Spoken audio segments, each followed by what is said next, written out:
Bonjour, dans cette vidéo, nous allons démontrer l'égalité entre le taux d'accroissement d'une fonction affine et le coefficient directeur de sa droite. Soit une fonction affine définie sur grand R par f de x est égal à mx plus p, où m et p sont des réels. On sait que m est le coefficient directeur de la droite. Il va donner la direction de la droite. Si m est positif, la droite monte, comme dans notre exemple. Petit rappel, pour déterminer graphiquement le coefficient directeur, on part d'un point de la droite, on se déplace de une unité vers la droite, et pour rejoindre la droite, eh bien ici, je dois monter de 2 unités vers le haut. On en déduit donc que le coefficient directeur de la droite ici, m est égal à 2. Si m était négatif, eh bien la droite descendrait.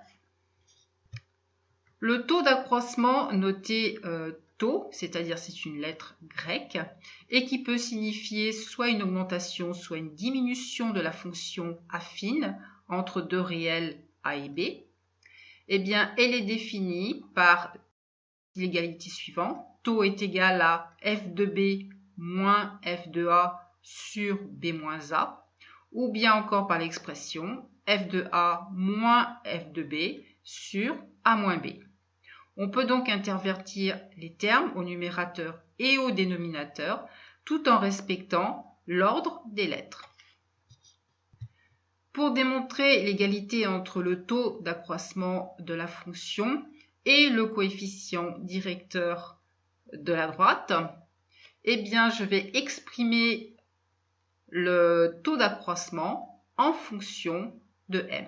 Et pour cela, je vais donc exprimer les images f de a et f de b en fonction de m, c'est-à-dire que f de a va être égal à ma plus p et f de b est égal à mb plus p.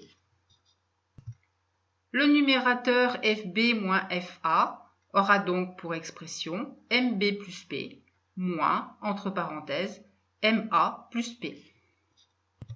Simplifions le numérateur, tout d'abord en supprimant les parenthèses, et puis en réduisant l'expression, on supprime donc les termes en p, et on va pouvoir factoriser par m. Et on obtient donc que taux est égal à m facteur de b-a sur b-a. On peut simplifier le quotient par l'expression b-a, et on aura donc taux qui est égal à petit m. Eh bien, nous venons de démontrer que le taux d'accroissement de la fonction affine entre a et b est égal au coefficient directeur de sa droite. Nous avons effectivement calculé taux dans notre exemple et d'après la lecture graphique, eh bien taux, après calcul, est égal à 2. C'était ce que nous avions déterminé précédemment pour la lecture du coefficient directeur de la droite. Eh bien, cette vidéo est terminée. Je vous remercie de votre attention. Je vous dis au revoir et à très bientôt.